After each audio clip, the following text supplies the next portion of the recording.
Friday, July 5th. There are reports from both Britain and France this morning that the French government is going to break off relations with Britain because of the British action against the French fleet. A French newspaper says that in a meeting at Vichy, the French Council of Ministers decided to sever relations with Britain. But now the news direct from Europe, as reported by Columbia's correspondents in London and Berlin, following which there will be an analysis of the news by Linton Wells in New York. First, the report from the British capital by Edward R. Murrow. Go ahead, London. This is London. There is no joyous celebration of the tragedy at Oran. It was a bitter victory. The London press is unanimous in its support of the government's decision, but there's a note of regret in both press and private comment. Regret that British guns should have been used to smash French ships and kill French seamen. The Daily Herald summarizes in a few words the columns of newsprint devoted to the French fleet. It says, "Not for an instant was the proper course in question. Yet never in the history of nations can duty's voice have spoken more harshly. Another agonizing chapter of the war is written. Now we prepare to write the last." There are reports this morning that more French warships have anchored in Scottish waters. There is no news of the French naval units presumed still to be anchored alongside the British at Alexandria. According to unofficial estimates, 5 of the 7 French battleships are now accounted for. 2 are in Britain, 1 at Alexandria, 1 sunk, 1 heavily damaged at Oran. Of the 2 French battlecruisers, 1 was beached and the other badly damaged at Oran. 12 cruisers are still unaccounted for. It is believed that 2 are in Britain and 4 at Alexandria. 1 aircraft carrier was lost at Oran, and the whereabouts of the second is not known.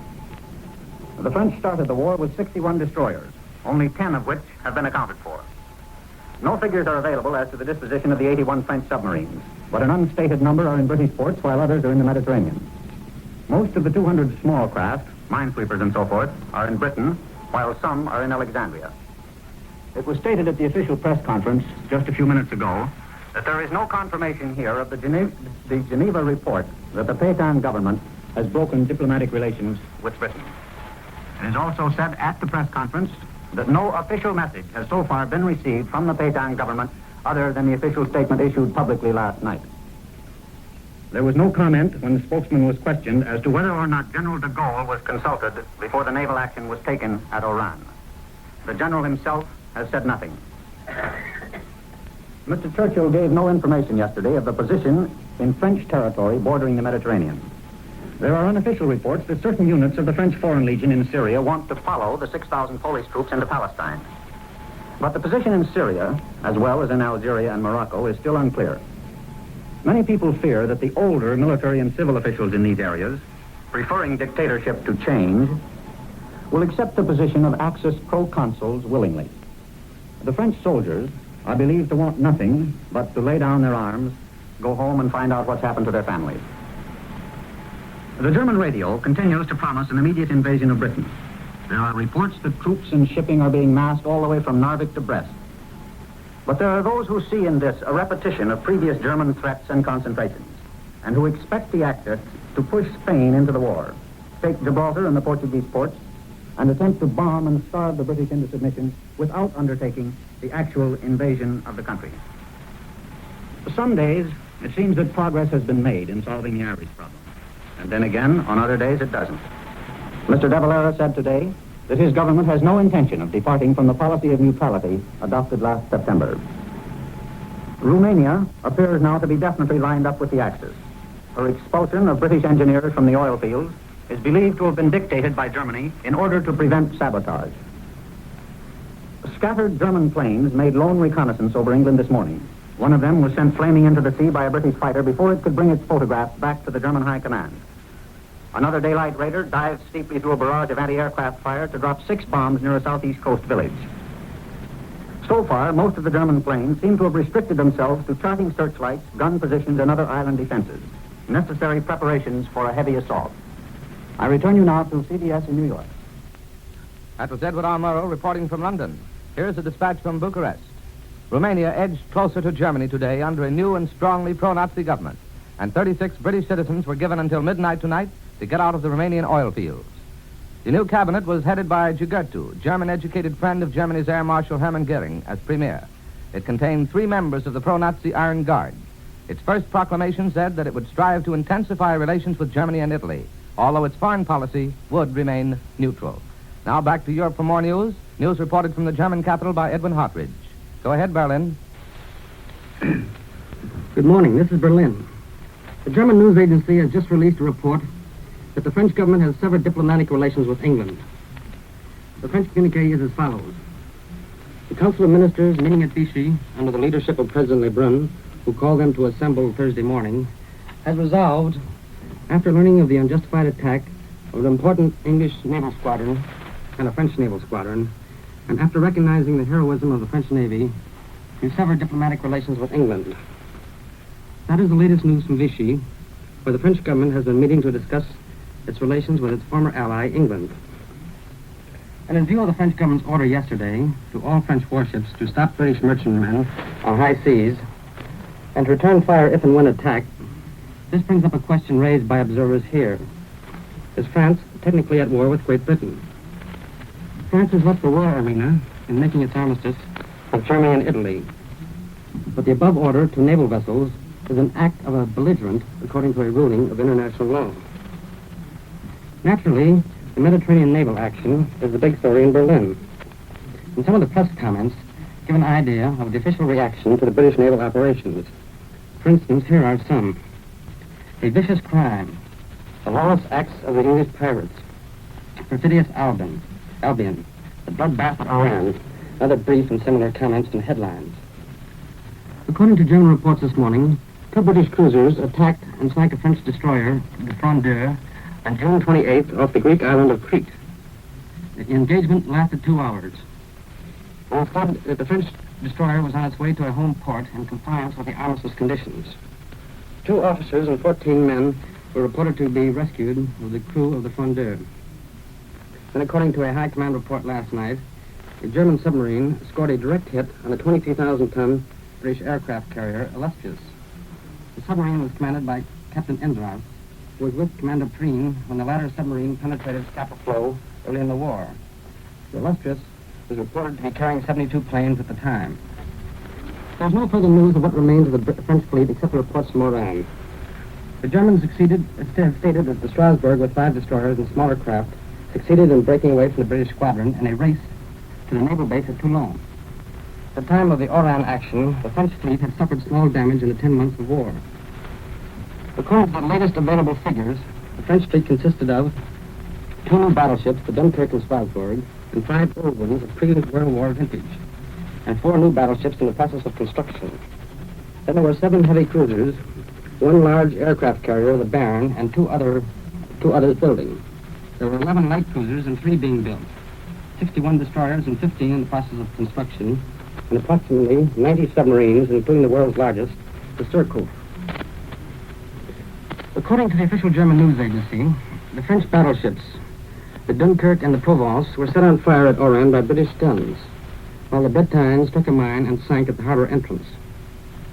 Thus, 4 French battleships in commission are unaccounted for, as well as the bulk of cruisers, destroyers, and submarines in the latest available German reports. Then this morning, there is a short tale to the naval battle. The official German news agency has issued a denial that peace negotiations have been going on between England and Germany. The report states that such rumors originated in London and that, quote, they are false from A to Z. This is Edwin Hartridge. I return you now to Columbia and New York. Here in New York is Linton Wells with more news and his analysis of recent developments. Mr. Wells. Edwin Hartridge, Columbia's correspondent in Berlin, reported a few moments ago that the Pétain government of France has decided to break off diplomatic relations with Great Britain as a consequence of British action in attacking the French fleet off Oran, Algeria, Wednesday, and seizing more than 200 French naval craft elsewhere, which the French term unjustifiable aggression, according to reports. If you will remember, there has been no news direct from France for 10 days or more, and today the news comes from Berlin direct, because Mr. Murrow told us that nothing was known in London about this matter.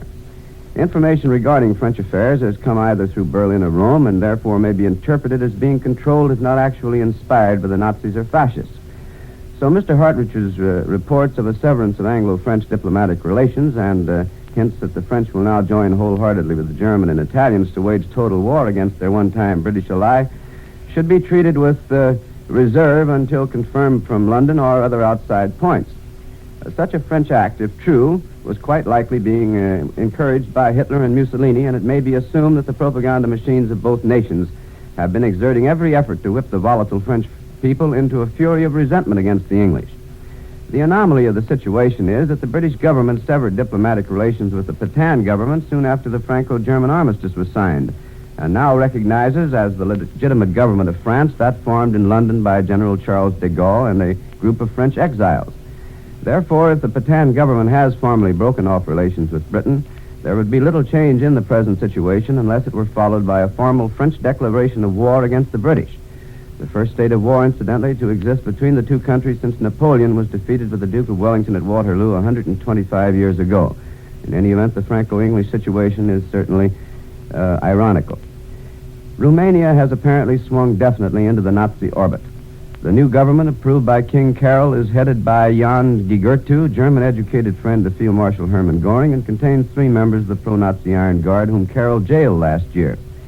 The new government announced frankly that while it would remain neutral in the present war, it would also strive to intensify relations with Germany and Italy. There are also hints of pogroms against the large Jewish population of Romania, which of course would divert the public's mind from other matters. One of the first official acts of the Gertu government, as Ed Murrow reported from London this morning, was to expel 36 British employees of the Romanian oil fields. This may be presumed to be the result of German pressure arising out of fears of probable attempts to destroy these valuable Nazi sources of fuel supply. Simultaneously, the head of the Romanian youth movement was permitted to broadcast a denunciation of Russia's aggressive acts in occupying Bessarabia and Bukovina, and predict that these territories eventually would be restored to Romania. This lends credence to persistent reports that both Germany and Italy are taking no chances on further penetration of the Red Army into the Balkans, and forced Carol to place his country under nominal Nazi control, in effect creating another buffer state like Hungary between Germany and Russia. It also supports the growing belief that the Kremlin acted against Romania without previous notice to either Berlin or Rome. This would seem to throw down the theory that Stalin, Hitler, and Mussolini made a deal regarding Romania, and bolster the suspicion that Stalin is making hay while the sun shines, getting what he can while the getting is easy, and consolidating his position against a day when the Russian and Nazi fascist military machines will come to grip. After all, it should never be forgotten that the basic principle of communism is world revolution, and Russian eyes do not envisage any such world revolution led by anyone outside the Kremlin or based on any social philosophy other than communism. So it is not wishful thinking to foresee the day when the world will be too small to hold both Hitler and Stalin or Nazism and fascism. The possibility of this conflict is further strengthened when you take a look at Russia's quiet moves to encircle Germany by occupying the 3 Baltic countries, dominating Finland, placing herself within easy striking distance of Scandinavia, consolidating her positions in Poland, and more recently Romania. The whole situation has interesting potentialities, and it is not unlikely that the British are encouraging the Russians. And with the news thus analyzed by Linton Wells, we conclude this morning report of European developments. We listen to Edward R. Murrow from London and Edward Hartridge reporting from Berlin. Larry Elliott speaking. This is the Columbia Broadcasting System.